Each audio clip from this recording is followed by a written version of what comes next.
Je propose, Monsieur le Ministre, chers confrères, qu'on passe donc au deuxième chapitre de cette émission, un chapitre dans lequel nous allons parler de mines, on va parler d'investissement, on va parler de secteur privé. On sait, Monsieur le Ministre, que l'or constitue avec le coton sans doute les principales ressources d'exportation du Mali, mais beaucoup d'observateurs estiment que le Mali ne tire pas suffisamment profit de son or. Êtes-vous aujourd'hui satisfait de la contribution de l'or au budget national? On n'est jamais assez satisfait. L'être humain est comme ça. On en veut toujours plus. Vous aussi, vous en voulez toujours plus? Bien en tant sûr, que ministre, pas l'être humain, le ministre. Bien sûr, Oui. bien sûr. Non seulement j'en veux plus, mais nous en voulons plus. Et c'est ce que, je suis sûr, c'est l'avis du ministre des Mines. C'est ce que, en tout cas, le président de la République nous a demandé. C'est son souci. Nous en voulons plus pour nos citoyens, maliennes et maliens. Dire que les mines ne contribuent pas beaucoup à notre économie n'est pas exact. C'est un secteur, on a parlé de mobilisation des recettes, c'est un secteur qui contribue à pratiquement 20% en termes de mobilisation de nos recettes fiscales et non fiscales.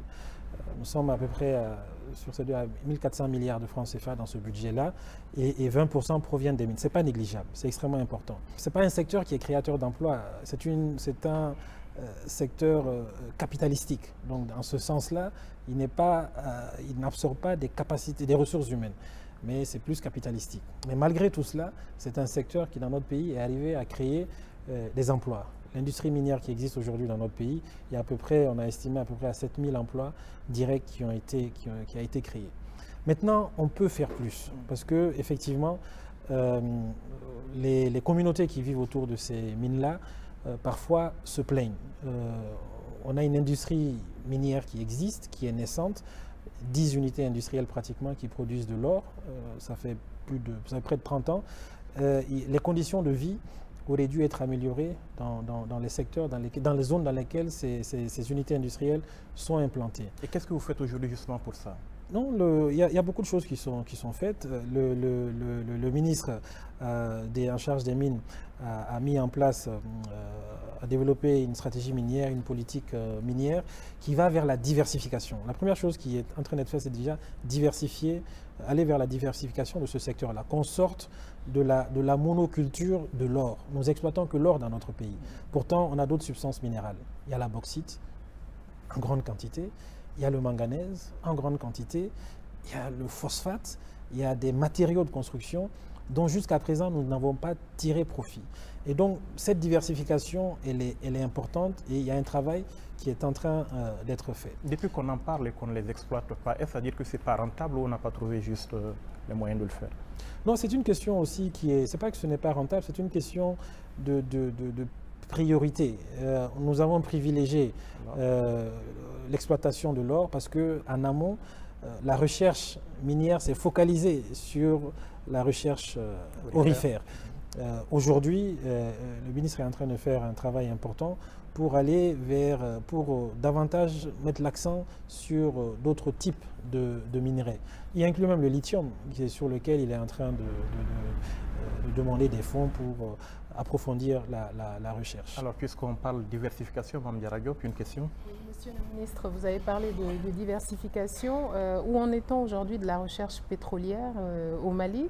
Est-ce que, particulièrement dans le nord du pays, est-ce que cela pourrait bientôt générer des plus-values d'ici quelques années?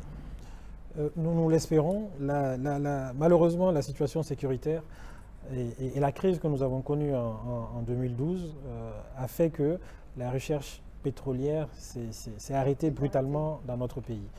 Mais il y avait eu beaucoup d'avancées par rapport à cette recherche pétrolière jusqu'à l'identification de gisements au niveau de certains blocs qui prouvent le pétrole était présent et il y avait du gaz. Mais ce qui n'a pas été fait, qui est une question que vous aviez posée, c'était on n'a pas eu le temps, ou la recherche n'a pas eu le temps de savoir si exploiter ce qui a été découvert était économiquement rentable ou commercialement viable. Malheureusement, la crise est arrivée et les sociétés qui étaient engagées sur ces recherches-là, malheureusement, ont quitté le Mali. Est-ce une question de financement? uniquement? Non, c'est vraiment une question liée à la crise. À la crise. Les sociétés sont parties. C'est des zones où l'accès aujourd'hui est difficile.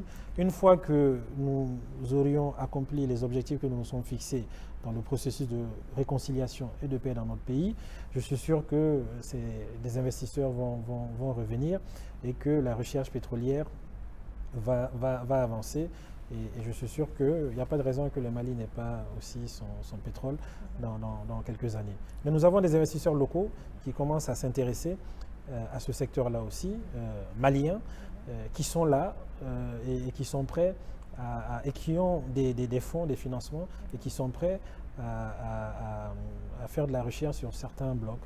Et il y a des dossiers qui sont déjà en cours de traitement pour attribuer un bloc ou quelques blocs à ces opérateurs-là. Même pour les locaux, le Nord, ce n'est pas évident aujourd'hui.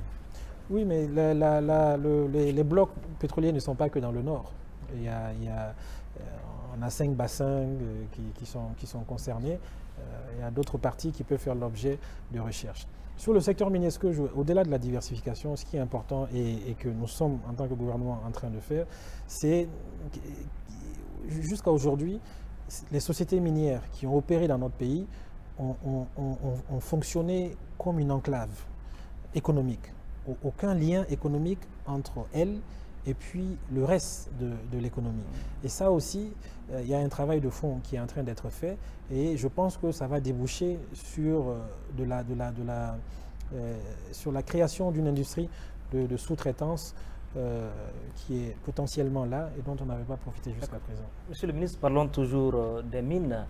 Aujourd'hui, il y a beaucoup de chômeurs au Mali. Le secteur des mines peut être une niche d'emploi. Est-ce que vous trouvez normal que jusqu'aujourd'hui, il n'y a pas une école de formation dans le secteur des mines? Est-ce que vous trouvez ça normal au Mali? Il y a des progrès qui sont faits sur ça en termes de développement des compétences pour le secteur minier. Le ministre des Mines, à travers un processus d'appel d'offres ouvert, d'abord il a pu négocier d'un partenaire technique et financier des fonds pour pouvoir lancer une étude de faisabilité pour la création d'une école des mines dans notre pays. Ce processus est très avancé. Le consultant a été recruté, est au Mali en ce moment. Quand je dis consultant, ce n'est pas nécessairement un individu, mais c'est une structure très compétente en la matière, canadienne, qui est en ce moment au Mali pour justement faire cette étude de faisabilité et toutes les autres études techniques, environnementales, etc., dont on a besoin pour aller vers la création de cette école-là. Dernière question sur la mine. À qui profite l'or du Mali? L'or du Mali profite aux Maliens. À qui vous voulez que ça profite? Monsieur le ministre, peut-être que ce n'était pas la dernière question. Moi, je vais vous poser la dernière question donc, sur les mines. Des rumeurs persistantes font l'état donc, de l'exploitation au nord du pays de ressources naturelles par une puissance étrangère dans une zone qui n'est pas sous contrôle de l'État. Info ou intox? Jusqu'à preuve du contraire, je vais considérer ça comme une intoxication. À l'investissement avec la première question sur le climat des affaires. Dernière question, c'est par rapport au rapport Doing Business qui dresse un bilan très luisant de l'économie malienne. Stabilité macroéconomique, taux de croissance, inflation maîtrisée. Et c'est là dans un contexte difficile, monsieur le ministre. Votre secret, parce que c'est quand même du miracle. Malgré la crise, le taux de croissance est élevé. Ce n'est pas mon secret, sincèrement, c'est un effort commun, un effort qui est fait par une équipe gouvernementale qui travaille dans une direction que lui a fixée le président de la République, dans un sens que lui a fixé le président de la République, pour faire en sorte que, sur les questions de climat des affaires, nous puissions aller vers une amélioration de notre environnement des affaires. Et donc, c'est un effort qui est en cours depuis quelques années et qui commence à donner des résultats, notamment sur ce rapport dont vous parlez, où le Mali a été considéré comme le pays le plus grand reformateur dans notre espace communautaire, qui est l'UEMOA. Vous gagnez 1 ou 2 points dans ce rapport? C'est déjà 1 ou 2 points de gagner, il ne faut pas les négliger. Mais nous ne gagnons pas que 1 ou 2 points. Le rapport dont vous parliez, on était On a été 143e sur quand même 189 pays. Oui. Quand vous regardez la tendance sur ces 4 dernières années, vous allez voir que c'est une évolution constante mais positive. Avant d'être 143, on était à 149. Et ça, c'était 2016. Aujourd'hui, nous sommes à 141.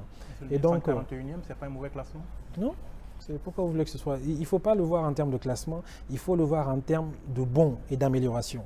Et c'est ça qui est important. Et c'est ce signal qui est le seul qui reste important pour les investisseurs qui souhaitent venir investir dans notre pays, donc étrangers, ou même pour les locaux. Mais ce qu'il y a derrière ces chiffres, c'est toutes les réformes qui sont faites et qui sont appréciées. Et sur la question du climat des affaires, une réforme majeure que le ministre actuel a eu à mettre en place, c'est quand même sur la création des guichets pour les créations d'entreprises. Jusqu'à présent, si vous n'êtes pas de Bamako, vous devez vous déplacer et venir à Bamako pour pouvoir créer votre entreprise. Aujourd'hui, nous avons des guichets uniques qui existent à Sikasso, à Ségou et à Kaï. C'est important. Et sur ce guichet unique, avec les réformes et un certain nombre de textes réglementaires qui ont été pris, il y a eu une amélioration significative dans le temps même de création d'une entreprise. Certaines statistiques parlaient il y a 4-5 ans de plus de 30 jours pour créer une entreprise au Mali. Aujourd'hui, nous sommes à 3 jours, 4 jours. Ça, c'est important. Des textes ont été pris pour abaisser significativement le montant du capital social nécessaire à une création d'entreprise. Pour une SARL, on était à peu près à 1 million de francs CFA, pour une SA à 10 millions. Aujourd'hui, avec 5 000 francs CFA, avec ces nouveaux textes-là, vous arrivez à créer une entreprise dans notre pays. Et donc, est-ce qu'il ne faut pas se fixer des objectifs encore plus ambitieux pour véritablement booster le secteur privé par des mesures incitatives encore plus fortes et encourager à la création d'entreprises? Oui, mais c'est, par exemple, à quel type d'objectif ambitieux vous pensez que nous n'aurions pas pris? Plus de mesures pour aider à la création d'entreprises, des financements. Il y a des progrès à faire sur certains aspects. Nous nous sommes concentrés dans un premier temps sur la création d'entreprises. La couverture a été élargie, le temps de création a été réduit, c'est important.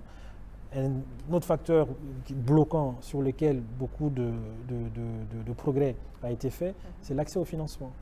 Aujourd'hui, on a quand même, le gouvernement a mis en place le fonds de garantie du secteur privé. La loi sur le crédit bail est passée, la loi sur le PPP est passée. Et donc tout cela fait que, en termes de création d'entreprises, il y a des progrès qui ont été faits. Nous sommes à plus de 30 000 créations d'entreprises à cause de ces réformes-là. On peut toujours se fixer des objectifs encore plus ambitieux, mais je pense que c'est aussi quelque chose sur lequel il faut aller méthodiquement et progressivement. Vous faites peut-être beaucoup, Monsieur le ministre, mais est-ce que cela est su des investisseurs potentiels? Je suppose que ça l'est, puisque quand vous regardez les investissements directs étrangers, en 2013 et aujourd'hui, ça a augmenté de plus de 100%. Et donc, en termes de volume financier, si ces investissements directs étrangers ont augmenté, ça veut dire que quelque part, les gens ont été attentifs aux réformes qui sont en train de se passer dans notre pays et ont été attentifs aux signaux positifs que le ministère, par exemple, en charge de l'investissement et de la promotion du secteur privé peut leur faire pour les attirer, ou d'autres ambassadeurs du secteur privé malien. Monsieur le ministre, le Mali qui attend donc un rendez-vous important dans le cadre de l'investissement, ce sera un peu au mois de décembre. Là-dessus, une question de Mame Diarra Diop. Oui, alors le forum Invest in Mali doit se dérouler en décembre. Après le sommet Afrique-France de janvier 2017, quels sont les résultats qu'il faut attendre de ce type de rendez-vous pour attirer des investisseurs? Est-ce que vraiment ça rend la destination Mali plus attractive? En tout cas, c'est l'objectif qui est recherché à travers l'organisation de ce forum-là. In fine, rendre la destination Mali encore plus attractive qu'elle ne l'est aujourd'hui. J'ai beaucoup de choses à dire sur ce forum, mais en la matière, j'aimerais prendre à César ce qui appartient à César. Et c'est vraiment le ministre en charge de l'investissement et de la promotion du secteur privé qui en est l'initiateur et puis qui est en train de tout préparer pour que nous puissions assister à un sommet de qualité. Donc je préfère lui donner la parole par rapport à cela pour qu'il nous en dise un peu plus davantage. Le Mali organise ce forum Invest in Mali les 7 et 8 décembre 2017 pour rassembler à Bamako l'ensemble des chefs d'entreprise du monde et du Mali avec comme objectif faire connaître le plus largement possible les opportunités d'investissement au Mali, le climat des affaires au Mali et surtout permettre aux opérateurs du reste du monde de prendre connaissance de la réalité du Mali. Vous savez que la perception que nous avons souvent à l'étranger de notre pays est un déphasage total avec la réalité. Donc il s'agit de changer le narratif du Mali à cette occasion-là. Ce sera l'occasion aussi pour les chefs d'entreprise maliens de nouer des partenariats d'investissement avec leurs partenaires du monde entier. Donc il y aura des séances de négociation B2B pour aboutir à ces partenariats. Voilà ce que je voudrais dire sur le forum et nous espérons que ce sera une mobilisation totale de tous les chefs d'entreprise du Mali, de tous les chefs d'entreprise du monde. Bamako sera la capitale du monde des affaires les 7 et 8 décembre. Toujours sur